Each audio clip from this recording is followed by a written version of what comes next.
नमस्कार।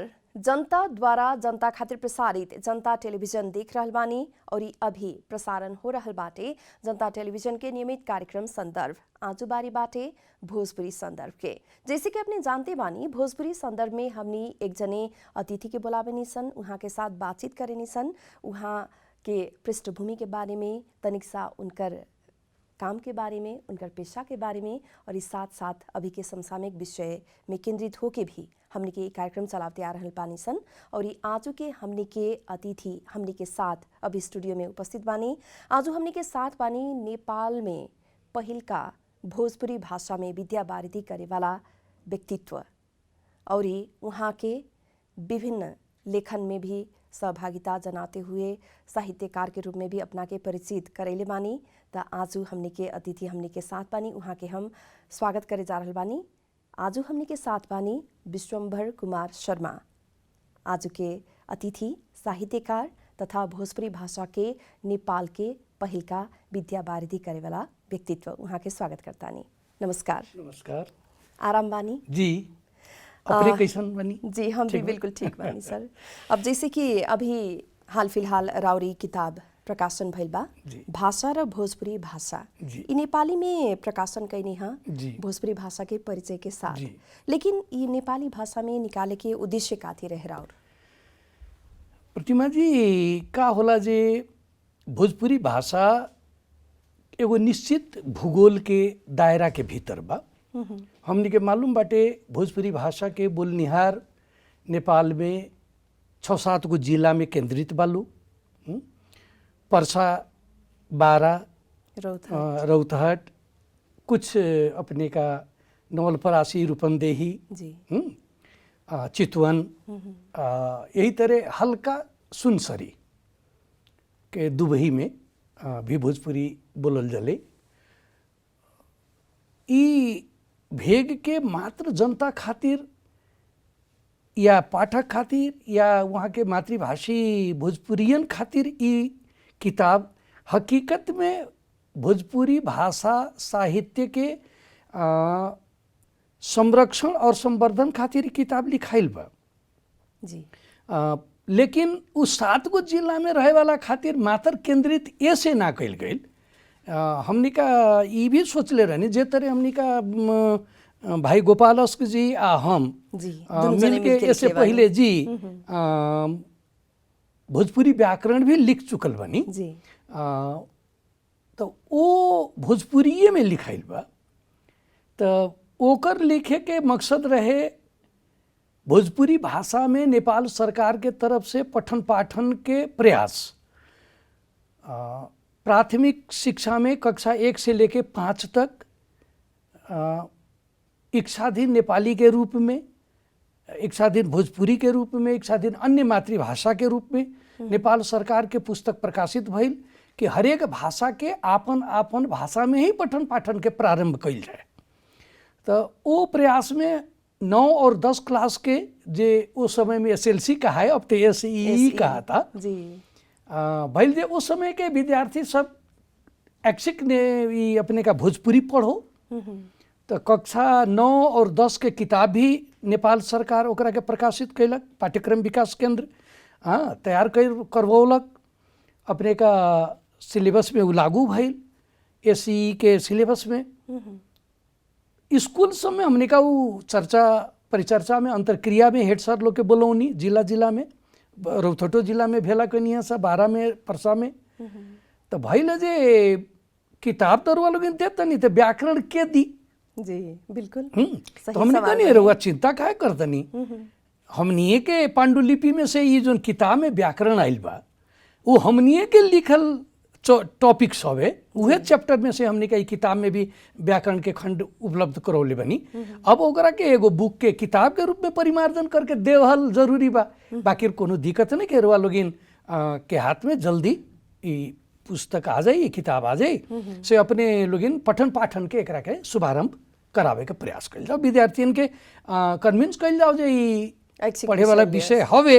तो जे ऐच्छिक गणित लेता रहन, जे ऐच्छिक साइंस वाला फील्ड में जाए वाला विद्यार्थी लोग बा, ओकर अलावे बाकी जे और विषय लेके पढ़े वाला लोग बा आ जे भोजपुरी क्षेत्र के लइकन बा ऊ काहे ना ये भोजपुरिये पढ़ी।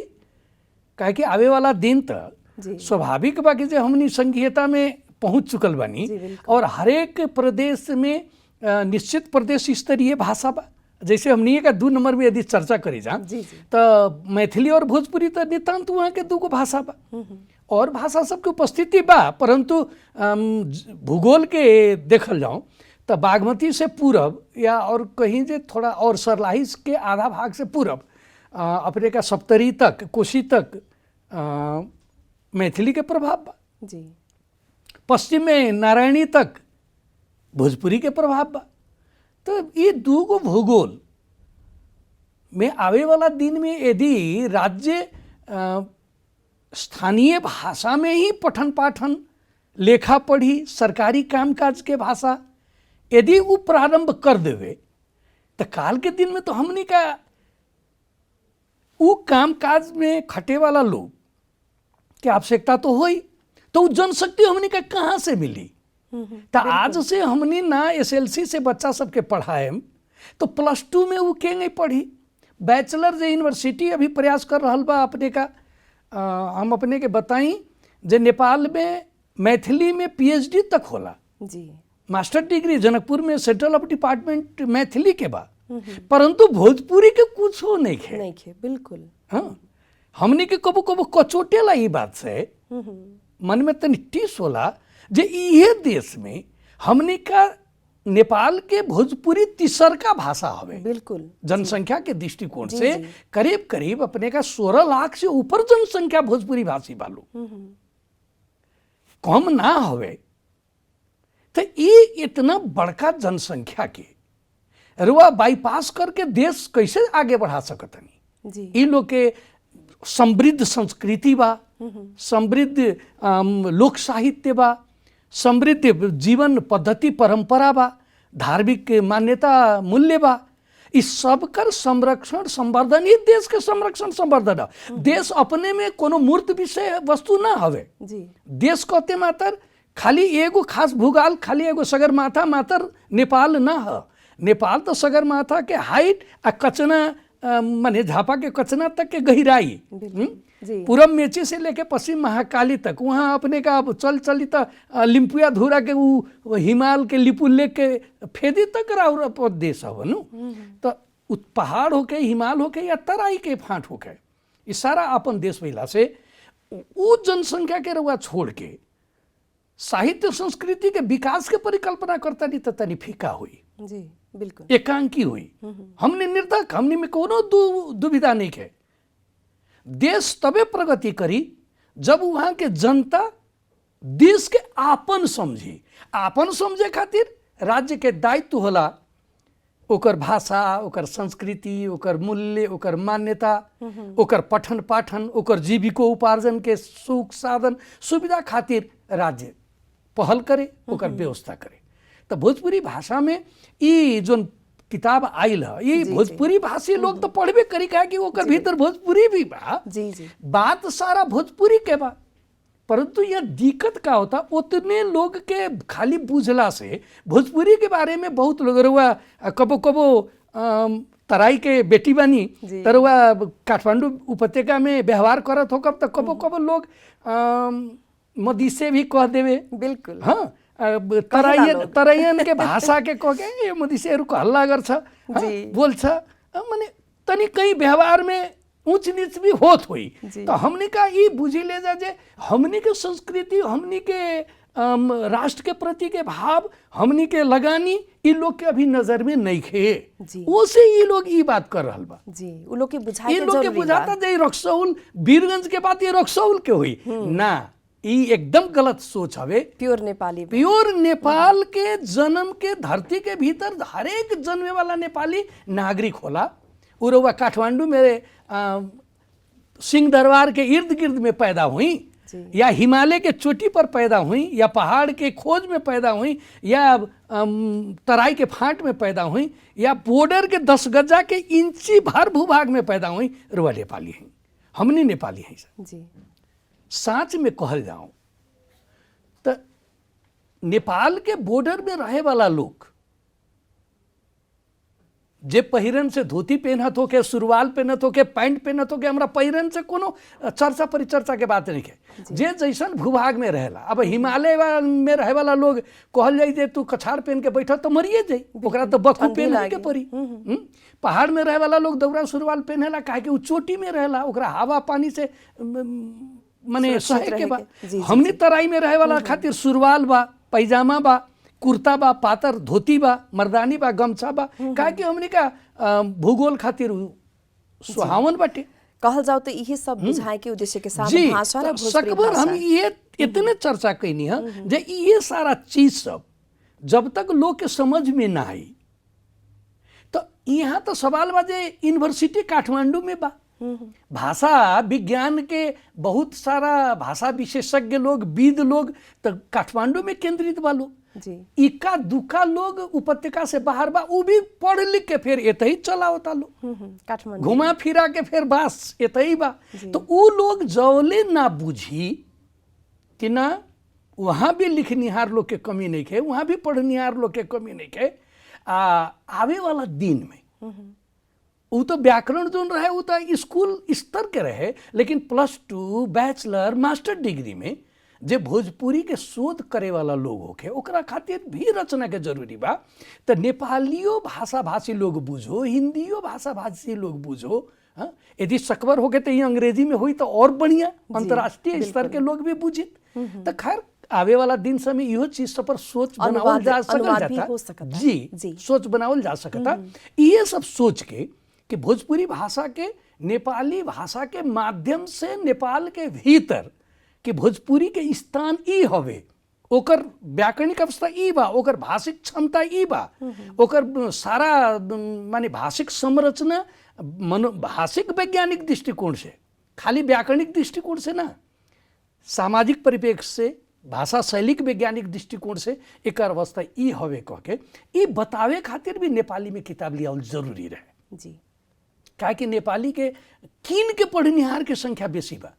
आज हम खुशी के बात बता दी, काल ही विमोचन भइल बा, काल ही भोटाहिटी से 2 गो किताब के दुकानदार हमनी से फोन संपर्क में आइल बनी और वहाँ के कहले बनी जे हमनी के 50-50 प्रति रुपया भेजवा दी। हम सवेरे फोन करके प्रकाशक रामदेव जी के फोन पर जानकारी करौनी के रुआ भोटाहिटी में ले जाके वो किताब खुशी उगा दी। तो बताई जे आज कमती में डिमांड हो रहा बा, काल पुगावे जैती 5 कॉपी तो कही कसले किन्छ। हाँ, तो स्वाभाविक बा जे चीज ना बिकाई उ तो व्यापारी है लोग, ओकरा जे खोजनिहार आवे गाहकाई तबे न राखी बेची। काल के दिन में अब प्रज्ञा प्रतिष्ठान के कुलपति जी उद्घाटन कैनी, प्राज्ञ लोग एक बारे में चर्चा परिचर्चा कैलक। बसरते ये खैर एक स्तर के किताब बा, इतनी मेहनत करके लिखाइल बा। ऐसे प्राध्यापक डॉक्टर अपने का गौतम जी, देवी गौतम जी यहाँ का जो भूमिका लिखले बनी वो हलुक भूमिका लिखनिहार व्यक्ति में से ना पड़ेनी, वहाँ का बहुत माने क्वालिटी के भाषा विशेषज्ञ के रूप में मानल जाला।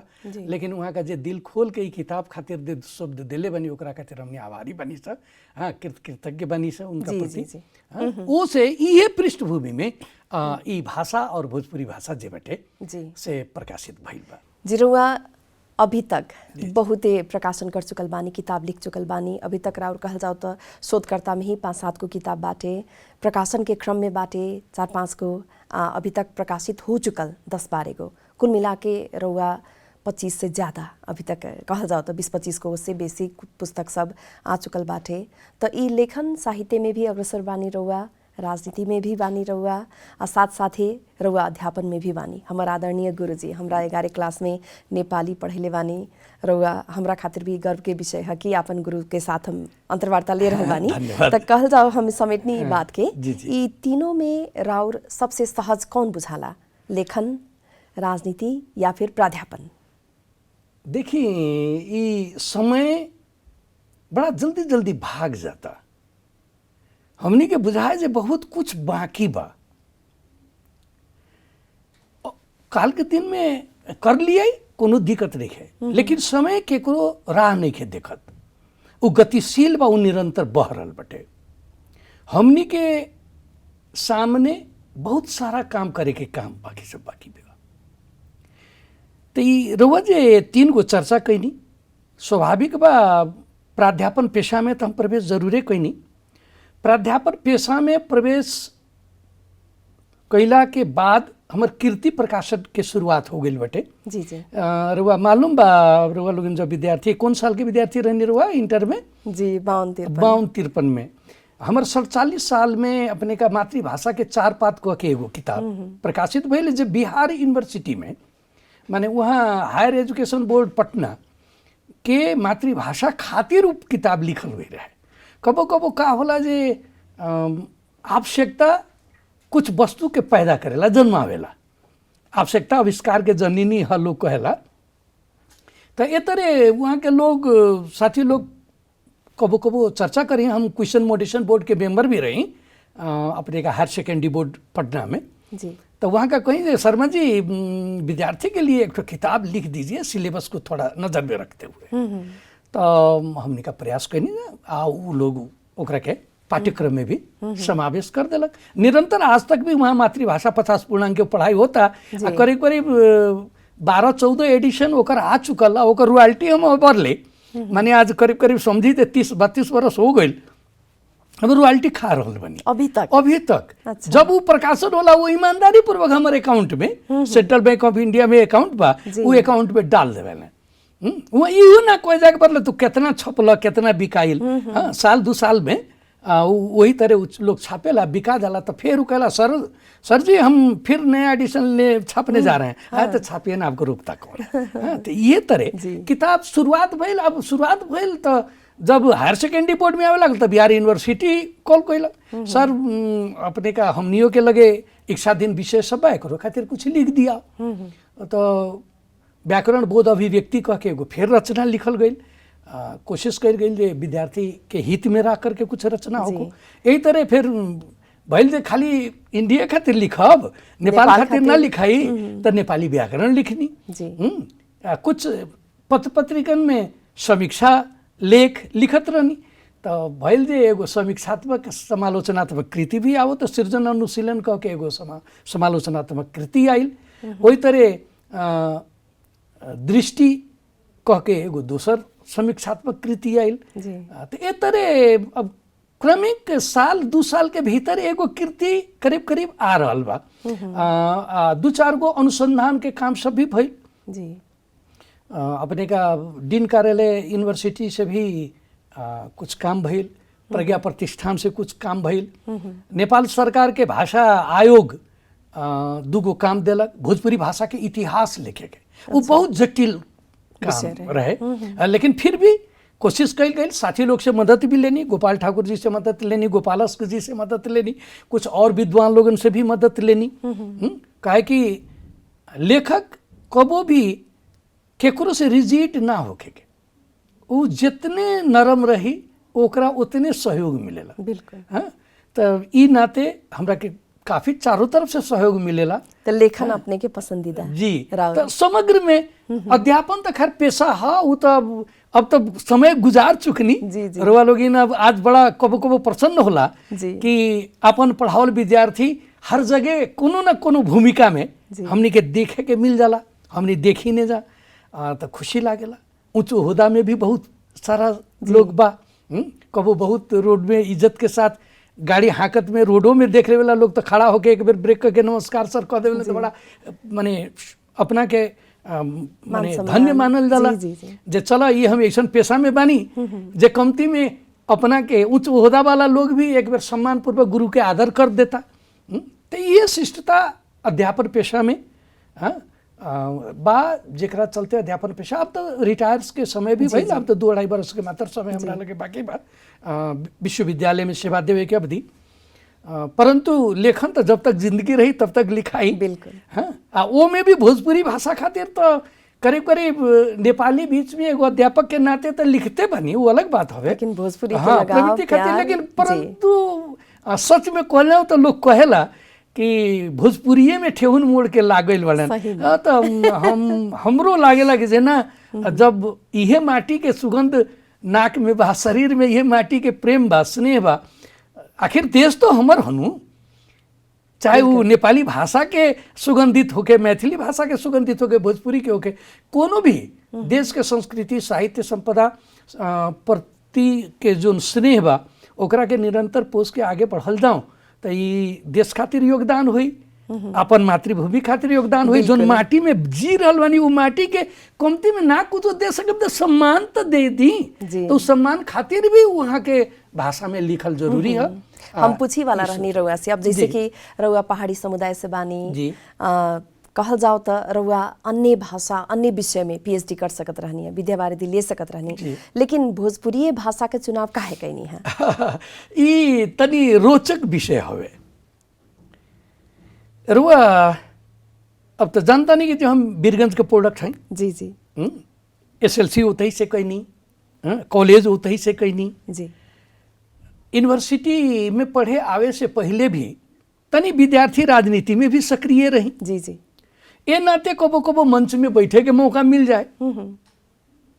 संपर्क का होला जे बहुत कुछ के आगे ली आवेला। जनसंपर्क से आदमी बहुत कुछ सीखेला, बहुत कुछ ओकरा प्राप्त भी होला। तो जब हम विद्यार्थी रही वो टाइम में कवि गोष्ठी सब होखे, तो लोग कहे तू तो साहित्य के विद्यार्थी हवा, कुछ लिख। तो अब भोजपुरी कवि गोष्ठी होके पंडित दीपनारायण मिश्र जी में, मिश्र जी के संयोजकत्व में, कबो रक्सौल में लटपट ब्रजेश जी वगैरह, डॉक्टर हरेंद्र हिमकर सर वहाँ लोग के अगुवाई में गोष्ठी होके जी। तो हम वो डायरी एगो छोटका लेके गोपाल अस्क जी के साथ विद्यार्थी जीवन से ही संपर्क भइल, कवि गोष्ठी में जाए लगनी। तो कविता भोजपुरी में कुछ लिखे के आदत भइल, कुछ लिखनी कुछ सुनौनी। अब वो होत जनसंपर्क को कुछ आगे बढ़ गए। ये जनसंपर्क के चलते लोग मंच ज्यादा देवे लागल कि इनकर भोजपुरी ठीक बा, ये भोजपुरी बोलेलन, निमन बोलेलन बोलेलन से इनका के माने भोजपुरिया समाज में ले गईला पर भोजपुरिया समाज के ये अपन बात बढ़िया से बता सकत रहे। तो ये चाहे केकरो कोनो उद्देश्य पूरा होके वाला होके, परंतु हमरा खातिर भाषा सीखे के, जनसंपर्क में जाए के, माता बहन के जैसे हम भोजपुरी लोक संस्कृति के किताब प्रकाशित कैले बनी, तो वो में कहीं ना कहीं ये चीज सब सीखे के मौका मिलल।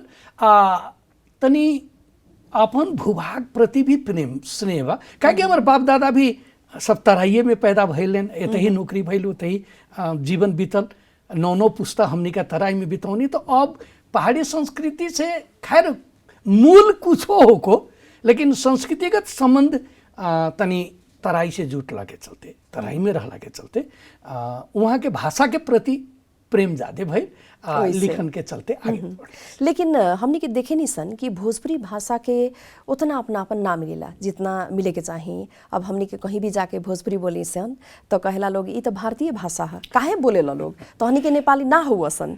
तो ये जौन एक किस्म के बात आवेला, इल्जाम जैसन लागेला, ये काहे ऐसन बाटे? भोजपुरी भाषा के लोग काहे अपन भाषा ना समझेला लोग? ये अबुझपन हवे। सचमुच कहल जाऊँ तो हम तो शुरू में रुआ चर्चा कर देनी कि भोजपुरी भाषा नेपाल के तीसरका भाषा हवे जी। बहुत बड़का बोलनिहार के संख्या बा, ओकरा बादे नेवारी के बाद चौथा स्थान में। आज उपत्यका में नेवारी भाषा लोग के काफी चर्चा में बा, परंतु वो चौथा स्थान में बा, तीसरका स्थान तो भोजपुरी हवे। अब भोजपुरी नितांत नेपाल के भाषा हो जी, भारतीय भाषा ना हो। रवा जोन भोजपुर जिला से उद्गम स्थल एकरा के मानी ने काल के दिन में यदि सुगौली संधि में हमनी भूगोल ना गुमौले रहती तो हमनी का जोन आज सीमान बा, छपरा सीमान, छपरा बलिया, वो हमनी का नेपाल के भूभाग में रहे जी। हमनी का शासक रहे वो समय में, वो नेपाली भूमि है जहां से ये भाषा के उद्गम बा। ये बात हम विश्व भोजपुरी सम्मेलन, तीसरका विश्व भोजपुरी सम्मेलन जोन भई रहे कलकत्ता में जी, वो समय में भी हम ये बात बतौले रहनी, जहाँ करीब करीब 42 गो देश के प्रतिनिधि लोग उपस्थित हुए रहे कि भारत से गए हुए लोग ना, बिल्कुल ना, नेपाली भाषा नितांत नेपाल के धरती पर पैदा भइली भाषा हवे। हमनी नेपाली हैं सा यतही हमनी के मागधी प्राकृत होके चाहे पाली होके चाहे संस्कृत होके आधुनिक आर्य भाषा के साथ साथ जैसे नेपाली भाषा भी बा अन्य आर्य भाषा साथे साथ भोजपुरी भाषा के भी उद्गम और विकास भइल बा। उज्जवल अपने का ये किताब सामने बा, से कुछ लोग के मालूम हुई जेकरा अभी भी भ्रम बा ये भारतीय भाषा है, तो उनका के मन निहोरा करब जे ये अपने भाषा र भोजपुरी भाषा एक बार पढ़ ली। नितांत नेपाल के भाषा है, नेपाली लोग के भाषा है और नेपाल के समृद्ध और संपन्न बनाए वाला ये भाषा है। ऐसे एकरा ई भाषा के प्रति द्वेष मन में राखल उचित ना हुई, काहे कि ई नेपाल के विशेषता है। नेपाल में 123 गो भाषा बा जी, अभी बढ़ के 131 हो गए जी। अब 131 तक अब जनगणना से कितना महसूस होता जी। अब यदि मान ली ई 131 के रवा प्रेम करतनी तो भोजपुरी से भी रवा प्रेम करे के पड़ी। एकरा के भारतीय कह के अवहेलना करना ही उचित ना है। नितांत नेपाल के भीतर के उत्पादित भाषा हो। हमनी को सकिले जो हमनी के भाषा इंडिया के लोग बोलेला बिल्कुल। अच्छा, और ये अब अंत में हमने के समय समाप्त हो चुकल बाटे, काहे से कि अब अंत और आगल बानी बहुते बात हमरा अभी पूछे के रहे लेकिन अब समय के समाप्ति के देखते हुए अंत में काथी कहे के चाहे रहुआ। धन्यवाद जनता टेलीविजन परिवार जे हमरा के कहे के मौका देनी। हम इतने कहब जे अपन धरती से प्यार करेला, जे अपन माई से प्यार करेला, वो अपन भाषा से प्यार करेला, संस्कृति से प्यार करेला। भोजपुरियन भाषी लोग के आगे आवे के पड़ी, पठन पाठन में अपन बच्चा सबके आगे ले जाए के पड़ी। जब तक ई राज्य के उत्पादन मूलक काम में भाषा और संस्कृति से लोग जिए के अवस्था जब तक ना आई तब तक ये भाषा के प्रति लगाव कम होई। ऐसे रोजगार बढ़े के पड़ल, रोजगार मूलक ढंग के पठन पाठन भी राज्य के तरफ से प्रयास कर देवे के पड़ल। और आम जनता भी अपन भाषा के लेखक लोग के माया करो, किताब कीन दो, पढ़ दो, अपन बाल बच्चा के भोजपुरी पढ़ावे के तरफ लागो, अग्रसर होको। यदि ये प्रक्रिया दोनों साइड से हुई तो हमनी के विश्वास बा जे तले मैथिली आगे बा, जे तरे अवधियो आगे बढ़ रहा बा। साथे साथ भोजपुरी के साथ में आयल अवधि हमनी वो लोग के सिखावत रहनी सजा वो लोग कुछ आगे बढ़ चुकल। हमनी का अभी जहाँ के तहीं बनी तो हमनी हो रहा करब जे सबके वो आगे आई और भोजपुरी भाषा के, भोजपुरी संस्कृति के आगे बढ़ावे खातिर प्रयास करी। जी, बहुत बहुत धन्यवाद। धन्यवाद अपनों के। और एक साथ जनता टेलीविजन भी देखते रहीं और आज के कार्यक्रम से हमने के विदा दी। नमस्कार।